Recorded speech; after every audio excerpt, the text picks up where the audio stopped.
So, hi guys. So, meron akong quick unboxing ng Marshall. Actually, trivial lang. Gusto ko lang i-share na favorite ko talaga yung Marshall noon pa. Ang ganda ng style niya. Tapos, gusto ko magkaroon ng Marshall na headphones. Kasi, more of a old school guy ako.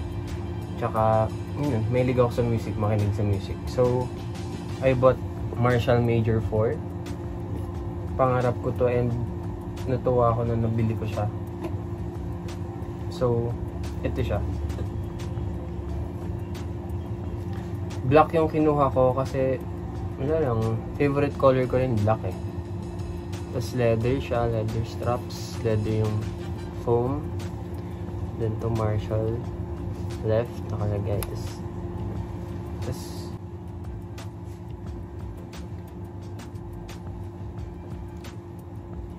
disclaimer lang, di ako expert sa sound, sa music, sa tech, pero masasabi ko lang as a music lover and old school guy, sobrang ganda niya.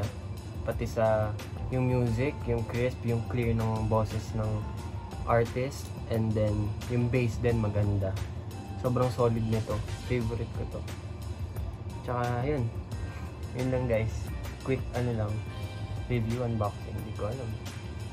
Gusto ko lang i-share na sobrang ganda niya kahit 2023 pa na.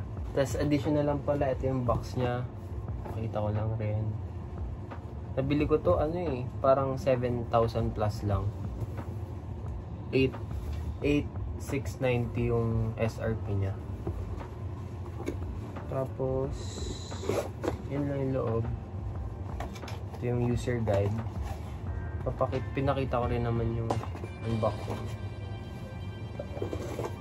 And then bumili na rin ako ng case sa Lazada lang to.